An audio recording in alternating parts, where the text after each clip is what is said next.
The story opens with workers and animals struggling to finish a road from the castle. When one animal collapses, a soldier tries to force it up, but a shadowy figure drops in, knocks out the guards, and frees the creatures. It's Elphaba. More soldiers rush in, so she jumps on her broom and escapes. News spreads across Oz, leaving everyone uneasy about what she'll do next.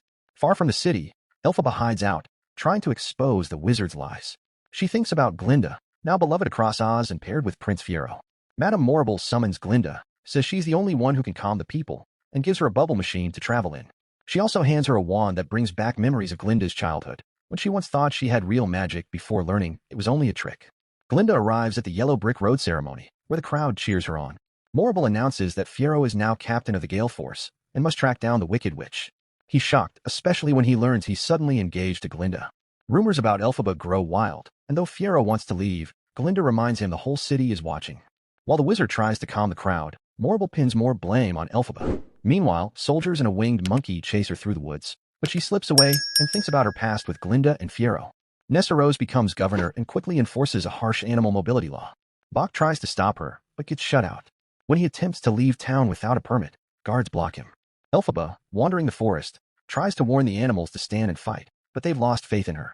Even Gooseberry insists that Oz won't be safe until she's gone. A lion exposes her role in giving the monkeys wings, and the animals feel betrayed. They disappear into a tunnel, watched by the monkeys above. Bok leaves Nessarose, noticing Glinda's engagement announcement. Elphaba meets Nessarose and begs her to use her power wisely, but Nessarose only wants to relive their school days.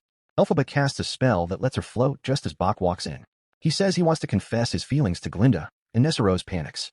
She botches a spell that shrinks his heart, and he collapses. Elphaba sends her away and stabilizes him using the Grim Eri, though he no longer has a heart.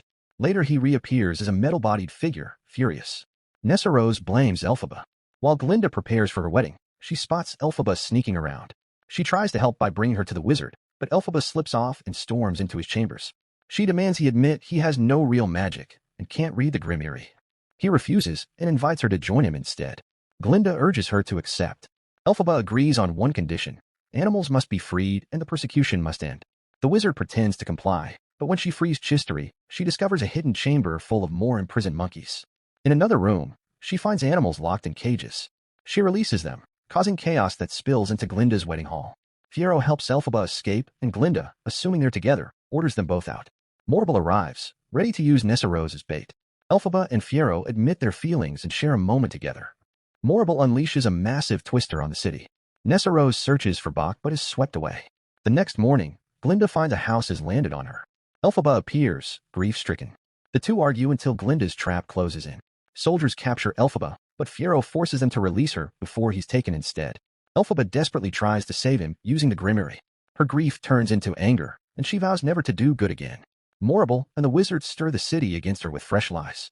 Glinda overhears Morrible confessing she created the twister and confronts her. Sickened, Glinda steps away from her royal image and heads out on her own. Elphaba sends the monkeys to retrieve Nessarose's shoes from Dorothy, who is captured. Glinda rushes to warn her that the people are coming. Elphaba says she's ready to surrender and asks Glinda to take the spellbook and use it for real change. They share an emotional farewell before Elphaba steps out to face her fate. Glinda watches as Dorothy throws water on Elphaba, melting her. Only her hat remains. Chistery gives Glinda a bottle that belonged to Elphaba. The wizard realizes Elphaba was his daughter, but Glinda orders him out of Oz. Morrible is taken away. Glinda announces that all beings in Oz are equal, and peace slowly returns. In the ruins, Yeoh, now transformed, finds Elphaba alive. They leave together, while Glinda watches from afar with a Grim Eri. The book opens on its own, and both women reflect on how deeply they changed each other for good. Then the movie came to an end. If you want more recaps, please like and subscribe. Thank you.